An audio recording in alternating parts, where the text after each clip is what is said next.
Hello everyone, स्वागत है आप सभी का केम क्लास में।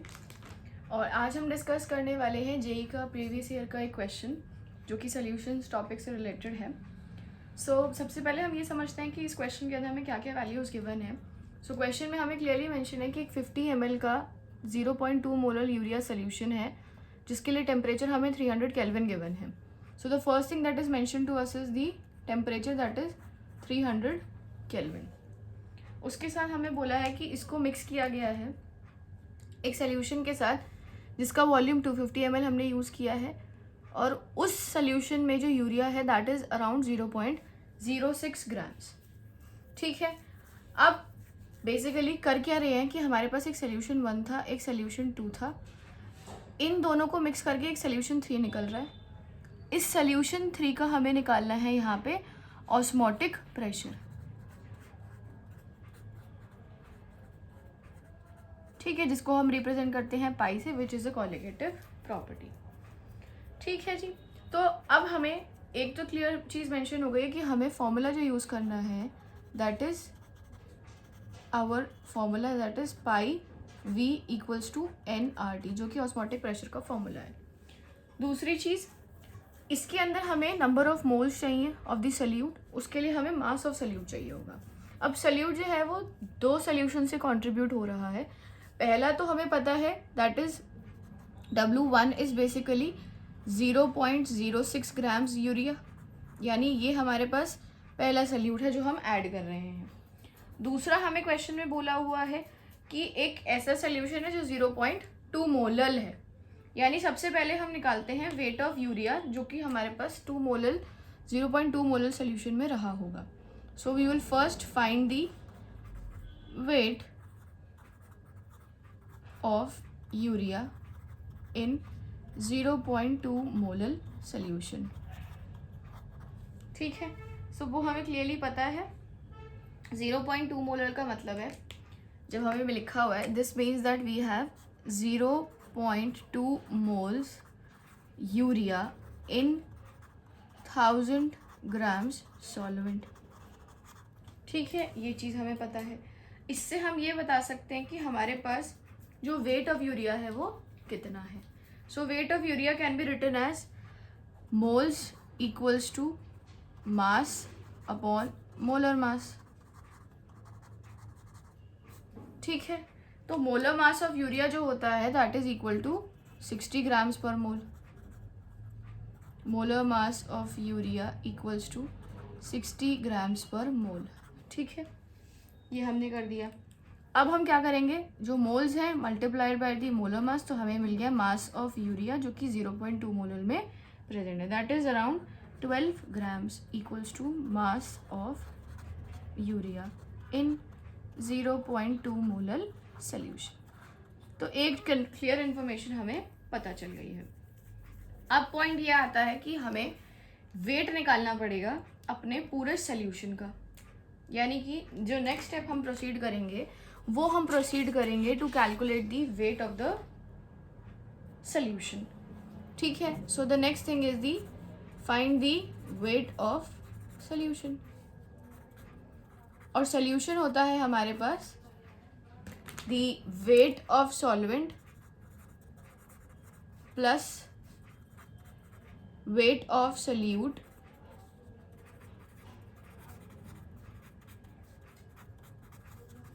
Equals to that of the solution. जो हमने प्रीवियस अपनी स्लाइड में लिखा था, हमारे पास जो सॉल्वेंट है दैट इज 1000 ग्राम्स, हमारे पास जो सोल्यूट आ गया that is 12 grams.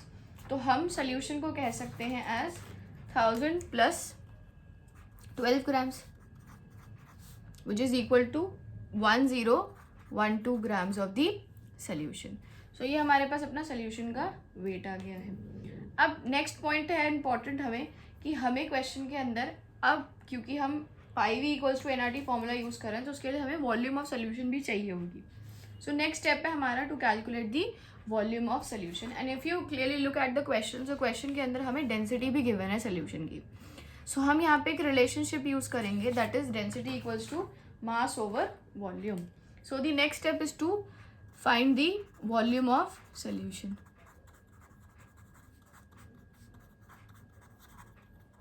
So volume और डेंसिटी के बीच में हमारे पास एक रिलेशनशिप है, that density equals to mass over volume. हमारे पास डेंसिटी जो सोल्यूशन की गिवन है क्वेश्चन के अंदर, that is equal to 1.012 grams per millilitre. ठीक है, मास हमने निकाल दिया है सोल्यूशन का, that is 1012 upon the density that is 1.012। ठीक है, सो ये हमारे पास आ जाएगा अपना volume of the solution, that is around 1000 millilitres. तो हमारे पास ये आ गया अपना वॉल्यूम ऑफ द सोल्यूशन। अब सबसे इम्पॉर्टेंट चीज़ है क्वेश्चन की, वो ये है कि हमें क्वेश्चन में जो दूसरा सोल्यूशन मेंशन्ड है वो मेंशन है 250 millilitres of a solution containing 0.06 grams of urea. यानी ये हमने जो सोल्यूशन निकाल दिया, ठीक है, इस सोल्यूशन को अब हमने मिक्स किया है इस सोल्यूशन के साथ। ठीक है, सो अब हमें ये बताना पड़ेगा कि कितना वेट है, फाइंड द वेट या find the amount of urea in basically 250 millilitre solution, या फिर हम इसको ऐसे कह सकते हैं कि 50 मिलीलीटर सोल्यूशन में कितना मोलर प्रेजेंट रहेगा। ठीक है, सो बेसिकली हमारे पास ये क्वेश्चन चल गया कि 50 मिलीलीटर्स ऑफ 0.2 मोलर सोल्यूशन। ठीक है, यानी कि हमें जो गिवन है वो ये है कि 1000 मिलीलीटर अगर है, 1000 मिलीलीटर्स अगर है, तो हमें ये पता चल गया है कि उसके पास 0.2 मोल्स यूरिया है। हमने ये निकाली वॉल्यूम 1000 मिलीलीटर्स की है, तो इसके पास 0.2 मोल्स थे। अब हम ये देख लेते हैं कि 50 ml में कितना होगा। So 50 ml will be exactly 0.2 upon 1000 into 50 will be the amount of urea. ये आ गया हमारे पास, that is equal to nothing but 0.101 mole urea. ठीक है जी, सो अब हमने ये अमाउंट निकाल दिया अपना कि यूरिया कितना प्रेजेंट होगा 50 ml में। अब इसी को यूज़ करते हुए अब हम चलते हैं कि कितना हमने 250 ml का यूटिलाइज किया है। ठीक है, यानी कि the amount of urea that is present in 250 millilitres, that is the next step, that is amount of urea in 250 millilitres. ठीक है, तो जब हम कह रहे हैं कि 250 मिलीलीटर्स कंटेन करता है 0.06 ग्राम्स यूरिया। ठीक है, सो इसको हम सीधा सीधा क्या कर सकते हैं, यहाँ पे कन्वर्ट कर सकते हैं मोल्स में। यानी कि हमें पता है 0.06 ग्राम्स है डिवाइडेड बाय उसका मोलर मास, तो हमें मिल जाएंगे 0.001 मोल यूरिया आ गया।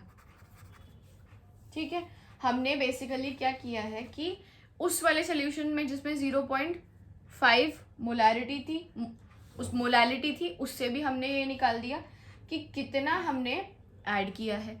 अब हमने इससे भी ये निकालिए कि कितने मोल्स हमने यूरिया के ऐड किए हैं। आई होप आप इस पॉइंट को समझ पा रहे होंगे कि हमने यहाँ पर 50 ml ही यूटिलाइज किया है 0.2 मोलर यूरिया का। दैट इज द रीजन हम यहाँ पर 50 ml यूरिया के सोल्यूशन में कितने मोल्स यूरिया हैं वो कैलकुलेट कर रहे हैं। ये हो गया हमारे पहले सोल्यूशन का। अब हम ये देख रहे हैं कि 250 मिलीलीटर्स जो सोल्यूशन है दूसरे यूरिया टाइप के सोल्यूशन का, उसमें कितने मोल्स ऑफ यूरिया प्रेजेंट होंगे। अब हम निकाल देते हैं total concentration, that is total concentration after mixing. So एक हमें पता चल गई है अपनी, दैट इज 0.001 मोल। दूसरी हमारे पास है अपनी 0.01 मोल, 0.01 मोल। एक सोल्यूशन 1, दूसरा सोल्यूशन 2। अब इसकी मिक्सिंग हो गई तो 0.011 मोल यूरिया हो गया है फाइनल सोल्यूशन के अंदर। ठीक है, अब ये तो आ गए मोल्स। नेक्स्ट है हमारे पास वॉल्यूम। वॉल्यूम आफ्टर मिक्सिंग, एक का हमने यूज़ किया 250 ml जो यहीं पे है इसी स्लाइड पर, दूसरे का हमने यूज़ किया है 50 ml। So total the volume will be 300 millilitres. अब इसमें कॉन्सेंट्रेशन यानी कि हम मोलैरिटी अगर निकालेंगे, so molarity will be equal to the number of moles divided by the volume, और क्योंकि वो मिलीलीटर्स में है तो 1000 का फैक्टर भी आ जाएगा। तो हमें मिल जाएगी मोलैरिटी एज 0.0366 मोलर। ठीक है जी, तो ये आ गया हमारे पास। अब हमें फाइनल मोलैरिटी मिल गई है, नंबर ऑफ मोल्स है। अब हम इसको रख देंगे अपने फाइनल फॉर्मूला में, that is pi equals to pi V equals to N R T, जिसको हम लिख सकते हैं pi equals to N upon V R T, यानी कि pi equals to C R T, where C is nothing, C is the molarity. ठीक है, R की वैल्यू हमें पता है, that is 8.314 joule kelvin inverse mole inverse. Temperature हमें given है एज 300 केल्विन। ये सारी की सारी वैल्यूज हम यहाँ पर सब्सटीट्यूट कर देते हैं। ठीक है, तो हमारे पास जो फाइनल आंसर आएगा वो हम अपना कैलकुलेट कर सकते हैं। दूसरी चीज़, हमें आर की वैल्यू जो है वो क्वेश्चन में मेंशन्ड है as 62 litre torr, that is kelvin inverse and mole inverse, यानी हमें प्रेशर निकालने के लिए बोला गया है इन टॉर, तो हम वही वाली वैल्यू को यूज़ करेंगे, दैट इज 62 लीटर्स। हम इसको ना यूज़ करके हम इस वाली वैल्यू ऑफ आर को यूटिलाइज कर देंगे। ठीक है, so we will have pi equals to C, that is जो हमने कैलकुलेट किया है 0.0366 multiplied by 62 litre torr kelvin inverse mole inverse multiplied by 300 kelvin. ठीक है, और साथ में इसकी यूनिट मोलैरिटी है, तो हमें पाई की वैल्यू फाइनली मिल जाएगी as 682 torr, that will be the final answer. ठीक है, आर की वैल्यू यहाँ डिफरेंट इसीलिए क्योंकि हमें टॉर में निकालना है, इसीलिए हमें दूसरी वैल्यू यूज करनी पड़ेगी, that is 62 litre torr kelvin inverse mole inverse. So हमारे पास ये फाइनल आ जाएगा अपना osmotic pressure of the solution, जो हमने इजीली कैलकुलेट कर लिया है। Now let us just quickly revise कि इस क्वेश्चन के अंदर हमें कहा क्या था। सो इस क्वेश्चन के अंदर बेसिकली बहुत सिंपल सी चीज़ थी, हमें दो तरीके के सोल्यूशंस गिवन थे। एक सोल्यूशन था जो कि 0.2 मोलल था, दूसरा सोल्यूशन था जो 250 ml का था और उस पर इतना अमाउंट ऑफ यूरिया था। इन दोनों को हमने मिक्स किया था, मिक्स करके एक तीसरा सोल्यूशन बना दिया था जिसकी हमें ऑस्मोटिक प्रेशर कैलकुलेट करना था। तो सबसे अपने पहले हमने ये किया कि इस सोल्यूशन के अंदर यानी 50 ml मोलल यूरिया के सोल्यूशन के अंदर कितना मोल्स ऑफ यूरिया एक्चुअली में प्रेजेंट है। सो 0.2 मोल्स यूरिया है इन 1000 ग्राम्स ऑफ सॉल्वेंट। उससे हमने सबसे पहले वॉल्यूम ऑफ सोल्यूशन कैलकुलेट किया by using the formula of density. Density से हमने ये कैलकुलेट कर लिया है कि हमारे पास वॉल्यूम ऑफ सोल्यूशन जो है वो कितना है। सो वो जो वॉल्यूम ऑफ सोल्यूशन कैलकुलेट होकर आया दैट वाज अराउंड 1000 मिलीलीटर्स। उसके जरिए हमने ये देखा कि 50 ml इस सोल्यूशन के पास कितने मोल्स ऑफ यूरिया जो है वो प्रेजेंट होंगे। दूसरा हमें सोल्यूशन जो गिवन था that was around 250 ml that contain 0.06 grams of urea. उसके अंदर भी हमने यही किया है कि हमने सबसे पहले इसके मोल्स निकाल दिए थे। ये आ गया हमारे पास दूसरा सोल्यूशन। फिर था हमारे पास एक पहला solution which was this amount of moles. दोनों को अगर हमने ऐड अप कर दिया तो हमें टोटल मोल्स मिल गए हैं। सिमिलरली वॉल्यूम को हमने ऐड अप किया तो टोटल वॉल्यूम मिल गई है। Then number of moles divided by the volume into 1000 will give us the molarity. फिर फाइनली हमने अपने ऑस्मोटिक प्रेशर के फॉर्मूले को यूज करके अपना पाई की वैल्यू कैलकुलेट कर दी है। पाई में इसमें एक और चीज़ ध्यान रखिएगा कि हमें आर जो गिवन है that is 62 litre torr kelvin inverse, ये हमें यूज़ करनी है। आर वाली ये वाली वैल्यू जो कि 8.314 है या फिर 0.0821 जो हम यूज़ करते हैं वो हम यूज़ नहीं कर सकते हैं। सो आई होप आप सभी को ये क्वेश्चन समझ आ गया होगा। This is a very logical and very interesting question. Simple question था लेकिन इसके अंदर हमें जो मोलैरिटी है यानी जो मोलैरिटी है उससे पहले हमें मोलैरिटी में कन्वर्ट करके अपना कॉन्सेंट्रेशन निकालना है। Then we can use the direct formula for the colligative property. I hope आप सभी को ये क्वेश्चन समझ आया हो। चैनल को लाइक कीजिए, शेयर कीजिए, सब्सक्राइब कीजिए और अपने दोस्तों के साथ इसके बारे में प्लीज़ शेयर कीजिए।